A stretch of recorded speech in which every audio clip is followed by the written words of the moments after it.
Et bien sûr, tout le monde les amis, aujourd'hui on se retrouve pour l'épisode 3, et oui, déjà l'épisode 3 de la 205. Donc cette fois-ci on va vraiment parler du faisceau électrique, parce que la vidéo d'avant, l'épisode 2, on devait parler du faisceau électrique. Bah, on n'a pas parlé du faisceau électrique, on a parlé du turbo, du montage turbo. D'ailleurs, franchement impeccable, il n'y a rien à redire, mais vraiment rien à redire. Tout est parfait, montage turbo, tout nickel. Donc là, on va parler de l'électrique. Comme vous vous rappelez, dans l'autre vidéo, je vous ai montré à la fin, pour ceux qui ont regardé la fin, j'ai reçu toute la commande de tout ce qui me manquait, tous les manos, tout ça. Le système de lave-glace, le bouton de klaxon, j'ai tout reçu. Du coup, bah, on va se monter ça. J'ai déjà commencé. J'ai rien filmé. Tout simplement parce que l'électrique, c'est pas ce qu'il y a de plus intéressant. C'est chiant à faire, c'est long à filmer. Donc j'ai rien filmé. Mais je vais quand même vous montrer un petit peu ce que j'ai fait. Alors je vous rassure, je suis loin d'avoir fini. Mais je vais quand même vous montrer ce que j'ai fait. Comme vous voyez, devant il y a un petit peu d'avancée là. Là aussi. Parce que j'ai reçu mes 3 autres boutons. Pour l'instant je les ai fait tenir avec des riselants. Hein. Ces 3 là sont alimentés mais pas branchés. Celui-là, il n'y a rien du tout. Celui-là est alimenté. Celui-là aussi, les deux là sont fonctionnels. Ces deux là sont fonctionnels. Tous les manos sont fonctionnels. Sauf la jauge de pression d'huile. Parce que je l'ai pas. J'ai pas le. Je vais te montrer. En fait, si tu veux, pour brancher une sonde de pression d'huile, faut un raccord. Avec un.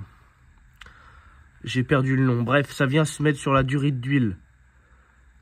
Je te montre ça tout de suite. En gros, faut ça. Voilà.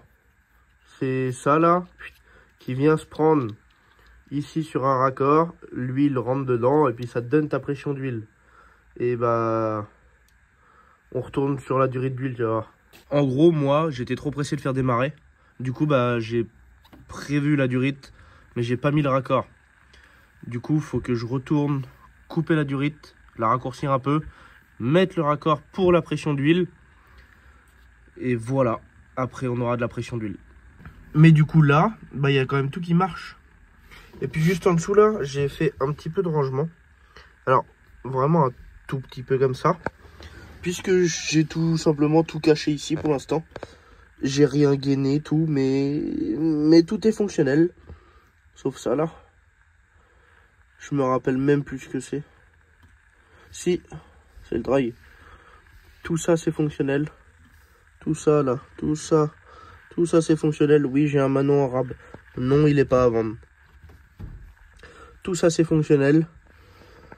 On va vite fait aller voir dans le coffre. Dans le coffre, il y a un beau chantier aussi. On a enlevé le boîtier bleu qui du coup nous sert plus parce qu'on va faire autrement. Je vais vous expliquer après. Mais on a notre batterie là. La masse à part, elle va jusque là. Elle repart, elle va au châssis et du châssis en même temps, elle est reliée ici. Et là, comme vous voyez, il y a quand même pas mal de trucs. Hein. Ça commence à avancer pas trop mal. Là, j'ai pas mis de cosse parce que c'était des essais. Et c'est des essais qui sont vachement concluants. Et je vais vous montrer d'ailleurs à quoi tout ça, ça sert. Parce que là, si vous vous rappelez, moi j'avais déjà mis ces 4 là. J'ai pas encore fixé la batterie, ça va venir, ça va. Je vais te montrer. Déjà, le premier fil, il vient là. Pour alimenter la... T'as compris quoi. Et les deux autres, ils arrivent là. Je les ai pas gainés, je sais, je vais le faire plus tard. J'ai pas fini. Commencez pas à venir me dire dans les commentaires, t'as commencé ton faisceau propre, il est... Je sais, il est pas fini. Mais du coup, bah, ils arrivent ici. Et le truc qui est bien, c'est que tout est fonctionnel. Je vais te montrer ça. Regarde ma procédure. Tout simplement, quand tu es dans le coffre, faut remettre le plus batterie. Mais comme je suis un feignant qui a eu la flemme de faire un fil fini, bah faut renlever pour mettre ça. À une main, je vais pas y arriver. En gros, voilà ce qu'il faut faire.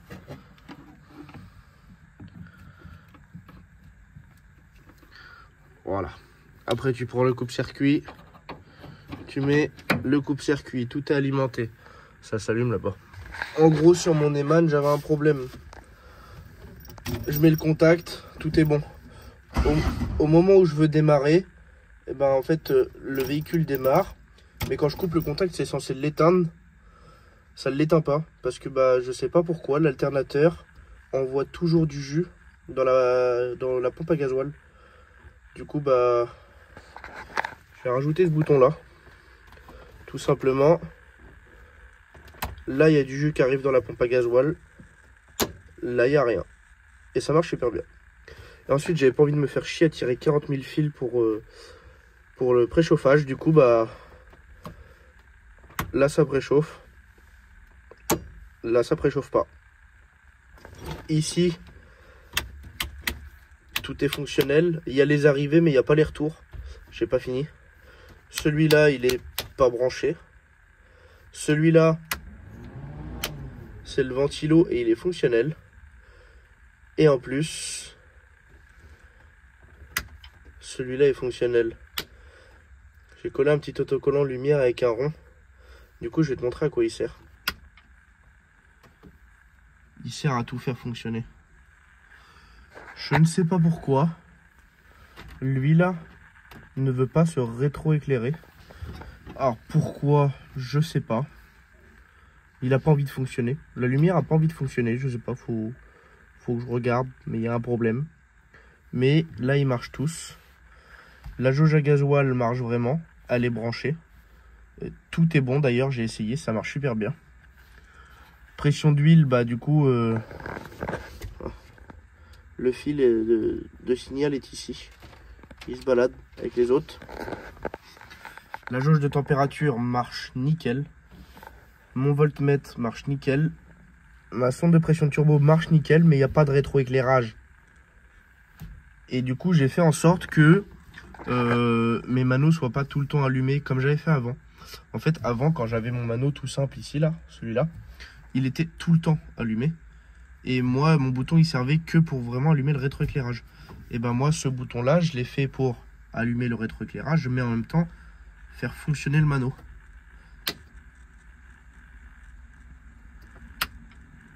Voilà. C'est juste parfait. Je te montre un petit truc vite fait, mais jure-moi que ça reste entre nous. J'attends. Vas-y, t'écris dans les commentaires, ça reste entre nous. Tu vois ce bordel là, c'est bien. Il y a plein de manos, je peux tout vérifier. Tout. Le seul problème, c'est que bah... niveau branchement, c'est un putain de bordel sans nom. Là, c'est pareil, c'est un putain de bordel sans nom. Heureusement, c'est que je sais qui sert à quoi là-dedans. Mais c'est vraiment un gros bordel. Il me reste plus que ça en fait, hein, dans le tout à brancher. Et ça, c'est mon signal de pression d'huile. Parce que pour l'instant, je roule, mais je sais même pas... Je sais pas s'il y a de la pression d'huile. Je pense que si, parce que j'ai roulé quand même pas mal avec. Il n'y a pas de bruit suspect, le turbo fait pas de bruit, il chie pas l'huile. Donc je me dis que ça va pas trop mal. Mais voilà, en gros. Et là, vu l'heure qu'il est, je t'avoue, j'ai pas la motivation de continuer. Du coup, bah, on se revoit demain. Demain, on essaye de régler ce putain de problème de rétroéclairage qui marche pas là, pour lui. Parce que putain que c'est stylé quand même. Attends, j'enlève la lumière et je te montre. Là, il n'y a pas de lumière. C'est quand même putain de stylé. Le seul problème, c'est lui. Mais c'est quand même putain de stylé. On va remettre un peu de lumière, histoire d'y voir clair. Mais en gros, demain, faut qu'on règle le problème de rétroéclairage, lui, qui marche pas. Faut absolument qu'on finisse vite fait les branchements des boutons, tout ça. Brancher les barlettes sur le toit. Brancher la barlette derrière. Faut fixer aussi les câbles devant. Câbles de préchauffage et puis de compteur de température qu'il y a dans la baie moteur là. Que j'ai pas fixé encore. Faut qu'on fasse un semi-schnorkel en PVC en attendant pour qu'on puisse pouvoir aller rouler dans les chemins et puis tout ça avec. Parce que là, le turbo, sinon il va faire une sortie de 2 minutes. Faut qu'on s'occupe de tout ça.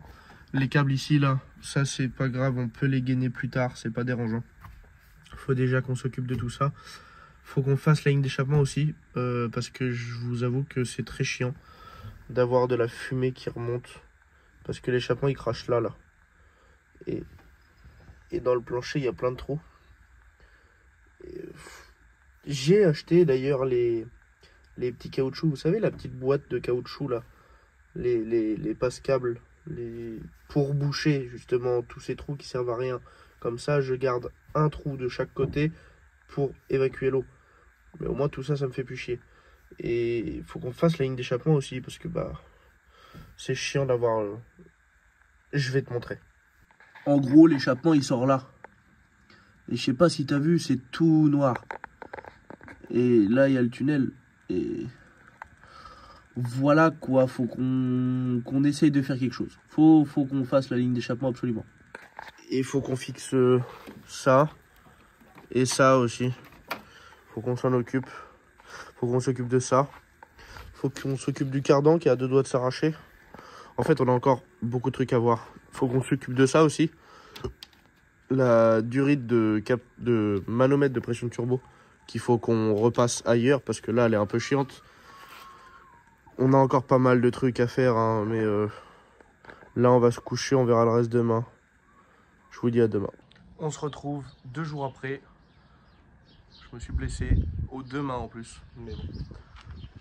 J'ai le flexible avec le petit raccord pour la jauge de pression d'huile. Il ne reste plus qu'à remonter, brancher et voir si ça fonctionne. Du coup, bah, je remonte ça. Je branche vite fait.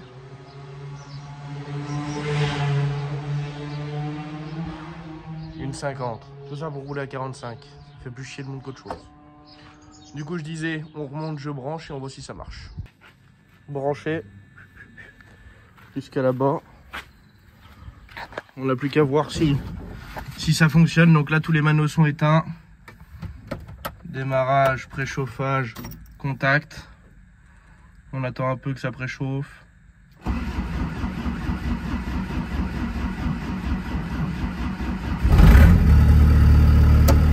On coupe le préchauffage. On allume les manos. Ça marche impeccable. Ça marche, ça marche, ça marche. Ça marche, mais ça s'éclaire pas encore. Et ça marche. J'accélère, ça fait monter un petit peu la jauge de pression d'huile. 3 bars. Ouais, entre 3 et 4 bars. C'est correct. À voir quand on va charger, voir, mais déjà c'est correct.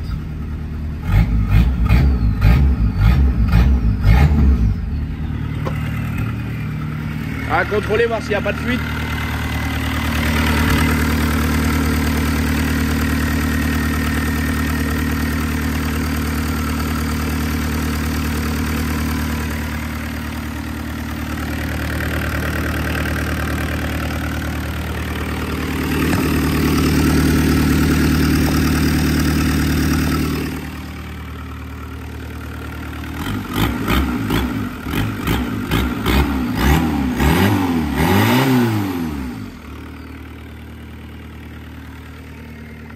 Bon bah nickel, ça tourne, la jauge elle marche, tout marche, tous les manos marchent. Nickel, elle tourne bien, à prendre la pression d'huile, à prendre la pression de turbo, l'alternateur il recharge, il n'y a plus beaucoup de fuel, elle monte pas trop en température, ça va, c'est correct, plus qu'à essayer. Bon les amis, on se retrouve, on est accompagné du collègue pour conclure en gros cette vidéo, parce que on va pas pouvoir aller beaucoup plus loin. On a fait pas mal de petits trucs, tout ça, on a quand même pas mal avancé sur la 205, mais on a eu un gros problème. On a eu un gros problème, on était parti faire une sortie pour justement essayer ce qu'on avait fait. Et la voiture s'est mise à fumer blanc, bleu, mais vraiment fumer à la mort, à la mort, à la mort. Tout sauf du noir. Voilà, la fumée plus du tout noire. Et la jauge de pression d'huile, plus ça va, plus elle descendait. Et on s'est retrouvé à moins d'1 bar de pression d'huile. Donc on va déjà commencer par vous montrer ce qu'on a fait. Et après on va vous montrer pourquoi elle est tombée en panne. En gros, on a pas mal avancé niveau électrique. On a fait, entre guillemets, vite fait 2 supports de batterie, mais ça tient super bien. On a refait tous les câbles, tout ça. On a tout repassé au propre, on a tout regainé là. Ensuite, juste en dessous ici, on a tout refait propre, on a tout regainé bien. Il y a un câble qui arrive de l'autre côté parce qu'on s'est fait un petit système de lave-glace. J'ai pris un petit bidon de 5 litres, percé avec la pompe, tout ça au cul. On n'a pas fini de la brancher, mais c'est fonctionnel, on a essayé. On a fait tout le circuit de flotte. Ça, c'est un bidon en plus pour remplir plus facilement. Mais on a tout fait passer.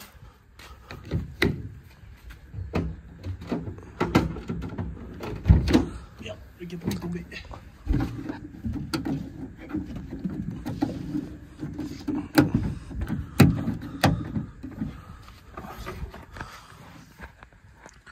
On a fait passer tout le circuit de flotte là-dedans, qui ressort juste ici, là on peut voir la durite là.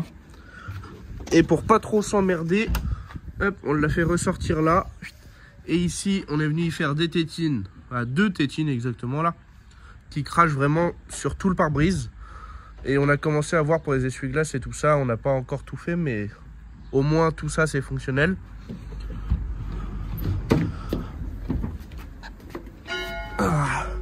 En intérieur, on a renlevé les boutons, mais tout est fonctionnel. Là, ici, on va avoir le petit bouton du treuil. On a ces 2 boutons-là que vous connaissez. On a rajouté celui-là. Donc celui-là, ça va être pour les essuie-glaces. Et on a rajouté ça. C'est le petit bouton pour le lave-glace. Ensuite, tout ce qui était mano, tout ça, on avait tout fait. On a réussi à faire marcher le rétroéclairage de mano de pression de turbo. Et on a refixé... toute la casquette, comme ça, ça bouge plus, tout simplement. Et du coup, on était parti pour essayer tout ça, justement. Et on a eu un petit problème juste devant, on va vous montrer ça.